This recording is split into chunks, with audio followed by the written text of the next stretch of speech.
അസ്സലാമു അലൈക്കും വറഹ്മത്തുള്ളാഹി വബറകാതുഹു. മഹാനായ റസൂലുള്ളാഹി സ്വല്ലല്ലാഹു അലൈഹി വസല്ലമ തങ്ങൾ ഹുനൈനിലെ ഗനീമത്തെല്ലാം ഒരുക്കൂട്ടുവാൻ വേണ്ടി തന്റെ സഹാബിമാർക്ക് നിർദ്ദേശം നൽകി. അതെല്ലാം സമീപ പ്രദേശമായ ജിഅ്റാനയിൽ എത്തിക്കുവാനായിരുന്നു നബി പറഞ്ഞത്. മാത്രമല്ല, മസ്ഊദ് ബിൻ അംറുൽ ഗിഫാരി എന്ന് പറയുന്ന സഹാബി വര്യന്റെ നേതൃത്വത്തിൽ ഒരു ടീമിനെ ആ ഗനീമത്തുകൾക്ക് കാവൽ നിൽക്കുവാൻ വേണ്ടി നബി സല്ലല്ലാഹു അലൈഹി വസല്ലമ തങ്ങൾ ചുമതലപ്പെടുത്തുകയും ചെയ്തു. കാരണം മഹാനായ നബി സല്ലല്ലാഹു അലൈഹി വസല്ലമ തങ്ങൾ ഇപ്പോൾ ഈ ഗനീമത്തുകൾ ഓഹരി ചെയ്യാൻ ഉദ്ദേശിക്കുന്നില്ല. അതിന് രണ്ട് കാരണങ്ങളുണ്ട്. ഒന്നാമത്തെ കാരണം, സഖീഫിലെയും ഹവാസിനിലെയും തോറ്റോടിയ ആൾക്കാർ, കുറെ ആൾക്കാരും അവരുടെ പ്രധാനികളുമെല്ലാം അഭയം പ്രാപിച്ചിരിക്കുന്നത് തായിഫിലാണ്. തായിഫ് സമീപത്തെ ഏറ്റവും വലിയ നഗരമാണ്. തായിഫിൽ മാലിക് ബിൻ ഔഫിന് ഒരു വലിയ കോട്ടയുണ്ട്. ആ കോട്ടയുടെ ഉള്ളിലാണ് അവർ അഭയം പ്രാപിച്ചിരിക്കുന്നത്. ബലിഷ്ഠമായ കോട്ടയായിരുന്നു അത്. ആവശ്യത്തിനുള്ള വെള്ളവും ആവശ്യത്തിനുള്ള ഭക്ഷണവും ആയുധവും എല്ലാം കോട്ടയുടെ ഉള്ളിലുണ്ട്. അങ്ങനെയാണ് എങ്കിൽ, നമ്മൾ നേരത്തെ ഖൈബറിൽ അക്കാര്യം പറയുകയുണ്ടാകും. അങ്ങനെയാണ് എങ്കിൽ മഹാനായ നബി സല്ലല്ലാഹു അലൈഹി വസല്ലമ തങ്ങൾക്കെന്നല്ല, ഏത് സേനയെ സംബന്ധിച്ചിടത്തോളം അവർക്ക് ഒരുപാട് പ്രയാസപ്പെടേണ്ടി വരും. കോട്ടയിൽ അഭയം പ്രാപിച്ച ആൾക്കാരെ പിടികൂടാൻ, അല്ലെങ്കിൽ അവരെ തോൽപ്പിക്കാൻ അതിന് ഉപരോധം മാത്രമേ കഴിയൂ. അവരെ പുറത്തിറങ്ങാൻ അനുവദിക്കാതെ, അത് മാത്രമേ ചെയ്യാൻ കഴിയുള്ളൂ. ആക്രമിക്കാനോ മറ്റോ ഒന്നും കഴിയില്ല. അതുകൊണ്ട് തന്നെ അത് ദിവസങ്ങൾ നീണ്ടു നിൽക്കുന്ന ഒരു പ്രക്രിയ, പെട്ടെന്ന് നടക്കില്ല. കാരണം ഉള്ളിലുള്ളവരുടെ കയ്യിൽ എത്ര ദിവസത്തേക്കുള്ള ഭക്ഷണമുണ്ട് എന്നതിനെയാണ് അത് ആശ്രയിക്കുന്നത്. ഏതായിരുന്നാലും മഹാനായ നബി സല്ലല്ലാഹു അലൈഹി വസല്ലമ തങ്ങൾ അപ്പോൾ ഗനീമത്ത് ഓഹരി വെക്കാത്തതിന് പിന്നിലുള്ള ഒരു കാര്യം അതാണ്. രണ്ടാമത്തെ ഒരു കാര്യം, ഒരു പക്ഷേ തൗബ ചെയ്ത് പശ്ചാത്താപ വിവശരായി ഹവാസിൻ, തവാഫ്, അതുപോലെ തന്നെ തഖീഫ് എന്നീ കുടുംബങ്ങളിൽ നിന്നുള്ള ചില ആൾക്കാരെങ്കിലും വരാനുള്ള സാധ്യതയുണ്ട്. അങ്ങനെ വരികയാണെങ്കിൽ അവരുടെ സാധനങ്ങൾക്ക് അവർക്ക് തന്നെ തിരിച്ചു കൊടുക്കണം. അതിനുവേണ്ടി ഒരു സമയം കിട്ടണമല്ലോ. അതുകൊണ്ടാണ് നബി സല്ലല്ലാഹു അലൈഹി വസല്ലമ തങ്ങൾ ഉടനെ അത് ഓഹരി വെക്കാത്തത്. മഹാനായ റസൂലുള്ളാഹി സ്വല്ലല്ലാഹു അലൈഹി വസല്ലമ തങ്ങളും സേനയും നേരെ തായിഫിലേക്കാണ് പോയത്. ഖാലിദ് ബിൻ വലീദ് റളിയല്ലാഹുവിന്റെ നേതൃത്വത്തിൽ 1000 പേരടങ്ങുന്ന സേനയാണ് തായിഫിലേക്ക് പോയത്. എന്നിട്ട് പറഞ്ഞതുപോലെ തന്നെ മാലിക് ബിൻ ഔഫിന്റെ കോട്ടയെ അവർ ഉപരോധിച്ചു. പക്ഷേ ഉപരോധം ഒരുപാട് ദിവസം നീണ്ടു നിന്നു എന്നാണ് പറയുന്നത്. ചില ചരിത്രങ്ങളിൽ പറയുന്നത് 40 ദിവസം എന്നുവരെ പറയുന്ന അഭിപ്രായങ്ങൾ ആ വിഷയത്തിലുണ്ട്. ഏതായിരുന്നാലും, മാത്രമല്ല, ചെറിയ നിരക്കുള്ള ആക്രമണങ്ങളൊക്കെ അങ്ങോട്ടും ഇങ്ങോട്ടും ഒക്കെ നടക്കുകയും ചെയ്തു.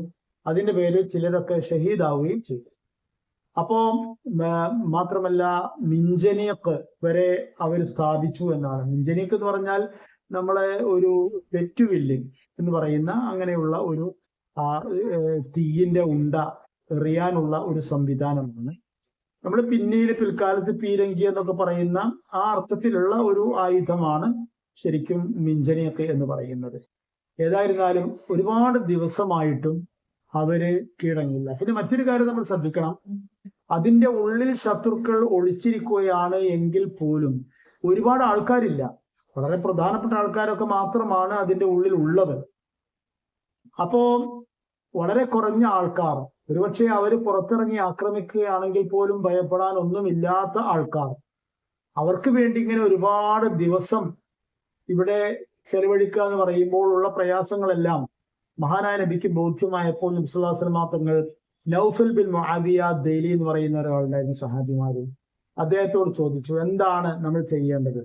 ഇവര് എത്ര ആൾക്കാരുണ്ടാവും? അല്ലെങ്കിൽ നമ്മൾ ഇതിനു വേണ്ടി സമയം കളയുന്നതിൽ അർത്ഥമുണ്ടോ എന്നൊക്കെയുള്ള അർത്ഥത്തിൽ മഹാനായ നബി സല്ലല്ലാഹു അലൈഹി വസല്ലമ തങ്ങൾ അവരോട് ചോദിച്ചു. അപ്പോ അദ്ദേഹം പറഞ്ഞ നല്ലൊരു അഭിപ്രായം, അതായത് അവര് സഅലബുൻ ഫി ഹുജ്ർ, മാളത്തിന്റെ ഉള്ളിൽ ഒളിച്ചിരിക്കുന്ന ഒരു കുറുക്കൻ മാത്രമാണ്.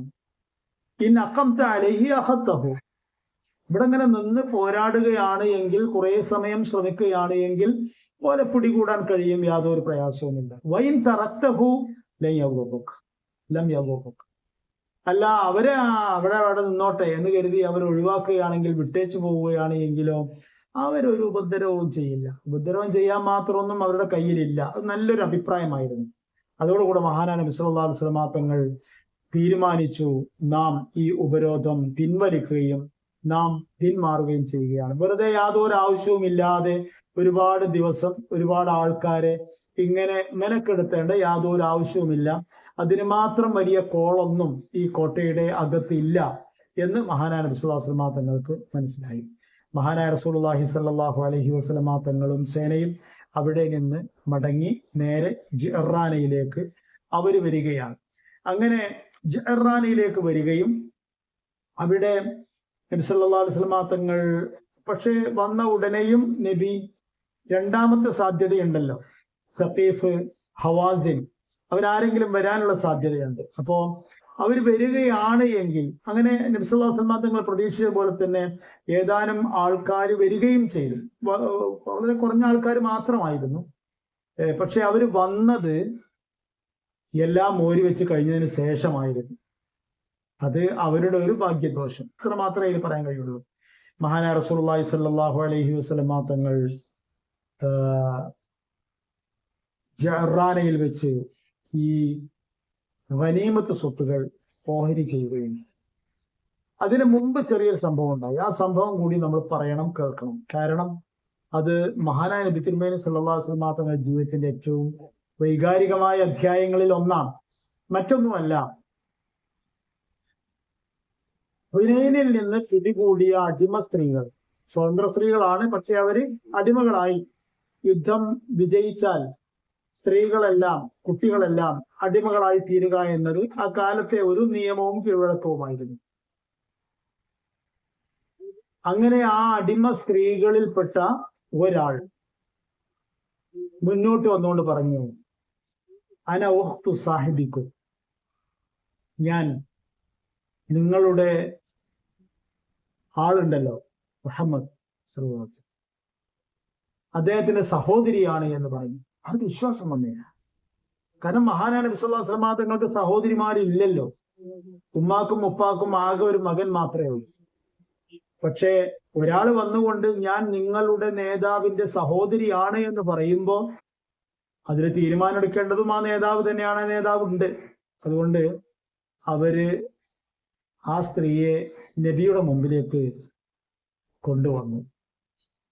കൊണ്ടുവന്നുകൊണ്ട് നബിയെ കണ്ടുമുട്ടിയപ്പോൾ ആ സ്ത്രീ ഒരു പ്രത്യേക ആനന്ദത്തോടുകൂടി പറഞ്ഞു, യാ മുഹമ്മദ്,